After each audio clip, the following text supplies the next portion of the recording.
Chapter 8 The Lost Boys Forever. Seriously, nice try with that prank back there, Rita said, tossing her heavy backpack into the passenger seat. Very convincing. You should consider an acting career. Right. Totally, Barry shivered as he climbed into the back, glancing at the cloudy sky.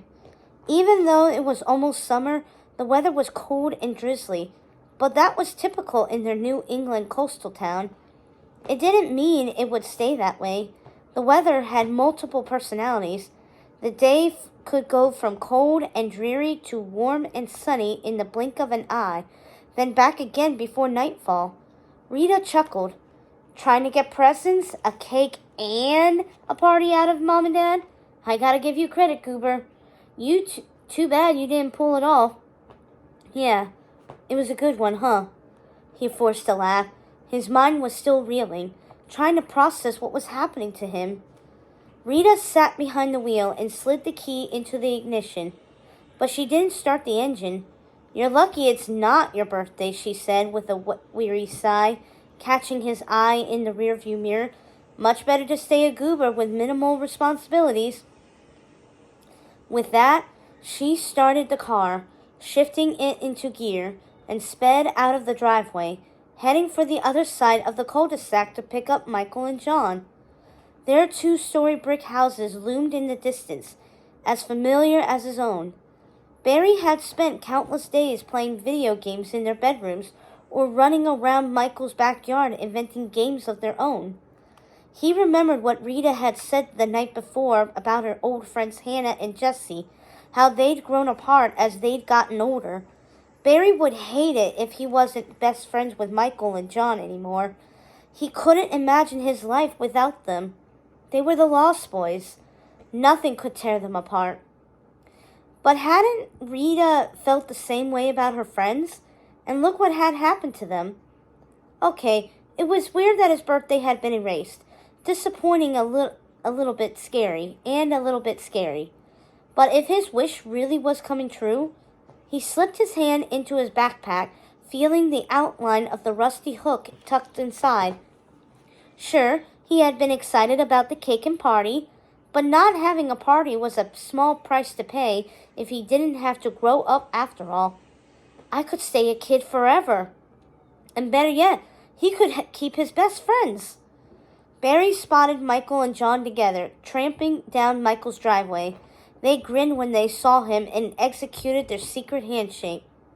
Barry couldn't wait to talk to them about everything that was happening to him. Even without a party, this was already the best day ever. Get lost, goobers, Rita said, dropping them off in front of their school. Love you too, Barry called back, knowing it would embarrass her. See you after school. She shot him a glare. Don't remind me. Then she sped out of the parking lot toward the high school across town. His friends cracked up. Your sis is nutso, John said, twirling his finger in the air near his temple. But I think all girls are. It's probably the hormones and all the hair products. There are major toxins in that stuff. Yeah, they don't make any sense, Michael agreed. My 3 older sisters are the same way. It's like trying to understand an alien species that's addicted to dry shampoo. Barry cracked up, starting to feel almost normal. Kids streamed toward the old brick school building, a relic from the 1970s. The familiar sign read, New London Elementary School. Barry and his friends followed the crowd toward the front entrance, roving as their typical threesome. John was almost a head taller than Barry and Michael now, and Barry and Michael now, and Barry often wondered if he'd one day hit a growth spurt like that too. He could still remember when the 3 of them had all been the same height. Can't wait for summer break, Michael said. 4 more days until graduation. And then we're officially in junior high, John added. He glanced at the first graders, who were half their height. But until then, we can rule elementary school. Lost Boys forever, they chanted together and executed their handshake. Barry took a deep breath. then asked the question he'd been meaning to blurt out since he and Rita had picked him up that morning. Is there anything special about today? He asked. He wanted to make sure that his theory applied outside his home, and it wasn't just his family who had been brainwashed by aliens or something. His friends hadn't mentioned anything about his birthday yet, which was a sign for sure, but he had to be totally sure. Michael frowned, thinking it over. Barry waited, holding his breath. Are they dropping a new trailer? Michael said finally, for the second season? He ran his hand through his choppy red hair. His backpack with the adorable baby alien from their favorite sci-fi show bounced on his shoulders as he walked. Oh, that's dope, John said. I can't wait. I'm going to watch it like 4 million times. Then I'm going to read the heck out of Reddit threads for all the fan theories. No, it's not a trailer, Barry prodded. Anything else? When they didn't respond, he added, maybe something about my 12th birthday? John and Michael both shot him confused looks. They stopped in their tracks. Your birthday? John said. What are you even talking about? You're still only 11 like us, Michael said. Kids forever. Yeah, John agreed. We're your best friends. I'm pretty sure we'd know if it was your birthday. So you don't remember about my skate park party after school today? Barry asked. What kind of friends would we be if we forgot your birthday party? John replied. Yeah, we're the Lost Boys, Michael added. That's like the next level of friendship. Friendship version 2.0. An awkward silence fell over their group. Michael and John both looked worried. Right, I'm just messing with you, Barry said, backtracking and covering it up with a laugh. Ha, good one, Michael said with a chuckle. You almost had me going there for a second. Yeah, I thought maybe aliens sucked out your brains through your nose and scrambled them up, John said with a giggle, like that freaky old horror movie. He pressed his nose flat and made a sucking noise like that his brains were being extracted through his nostrils. All three of them laughed. Barry really did have the two best friends in the whole wide world, and he wasn't going to let anything change that, even if it meant keeping the hook. He could feel it weighing down his backpack with each step. Don't forget to get a later curfew for tomorrow night, Michael said as they reached the entrance for the Lost Boys concert. No way I'm bailing before the encore. Oh, the concert, Barry said, feeling a rush of excitement. He couldn't wait to see his favorite band live with his friends. I'm so excited. I'll make sure my parents remember about the curfew. Dude, I already got permission, John said, bobbing his head. My parents are all about me being in junior high. Freedom, baby! I can't believe graduation is Friday, Michael said, shaking his head. Next year's going to be so different. Changing classrooms all day, and we get different teachers for different subjects. Barry nodded, unsure how it would work with his wish. Just as long as we don't have algebra. What's that? John asked. Exactly, Barry said. Trust me, you don't want to know. Inside the school, the hallway was rowdy and filled with jovial chatter. Even this early in the morning, all around them, kids bobbed and weaved through the packed corridor, heading for their classrooms. Lest they miss the bell and get marked tardy. A gaggle of kindergartners bumped into them, acting silly and immature. Their shrill screams echoed through the hallway. Hey, watch it, littles, Michael said, rolling his eyes. Stupid goobers. Remember that was us, when that was us? Barry said, feeling a rush of nostalgia. He watched the 5-year-olds cracking each other up with fart noises. That had been them once. So much had changed since then. Though his friends still thought farts were funny. Who didn't? Yeah, much better to rule the school, John added, scowling at the kindergartners and their silly antics. At least for 4 more days. They busted out their secret Lost Boys handshake as they reached their class. "Lost Boys forever," they chanted together as they slid their hands apart and marched into the classroom. Inside, Mr. Bates was trying to calm the raucous students and get them to settle down, but Barry lingered back. He needed to examine the hook and letter. It was really happening. He didn't have a birthday today. Talking to his friends had confirmed that. They had never forgotten his birthday before. It only meant one thing. His wish really was coming true. "Hey, I gotta hit the bathroom," Barry said, backing away. "I'll see you in a sec." "Just don't be late," John warned.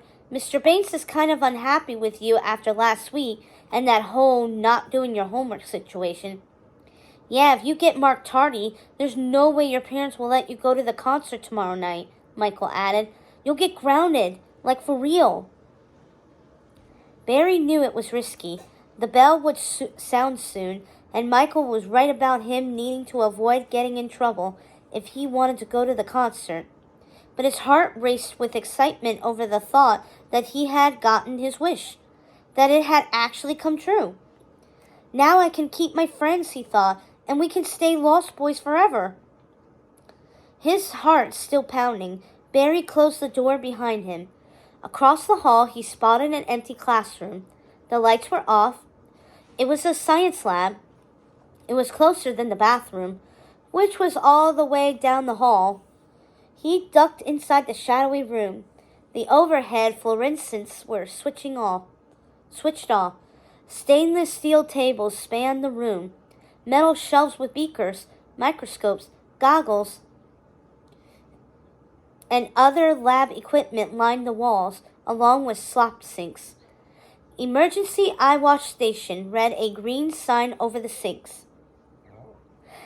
Barry checked to make sure the room was deserted. Outside, the halls had quieted down. He didn't have much time. Quickly, he pulled out the hook and letter from his backpack, ensuring that he still had them. As he ran his fingers over the hook and reread the letter, he felt elated. "I'll never grow up because I don't have a birthday anymore," he whispered to the hook. "I'm going to stay the same age forever." All his fears about getting older, the stuff Rita told him about, losing her childhood best friends, the social pressure, and algebra. His parents and their constant stress over their jobs and money and bills. Now he would never have to go through all that. He was always going to be a kid. No responsibilities, just fun.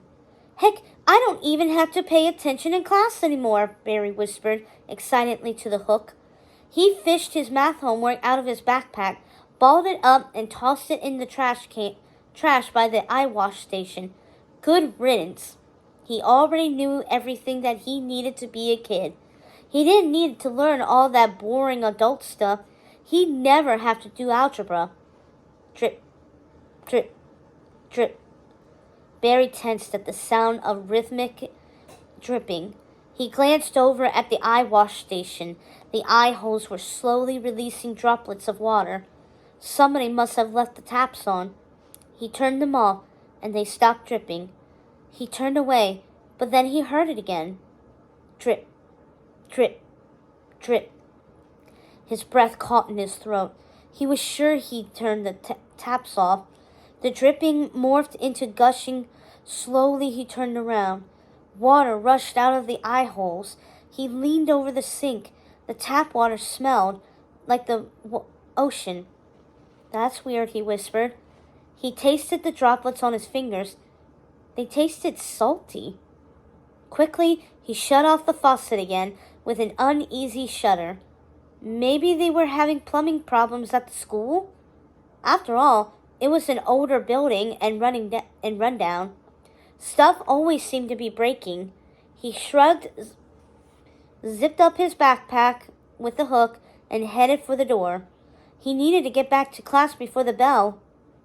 Thump, thump. Barry's heart all but stopped. It couldn't be.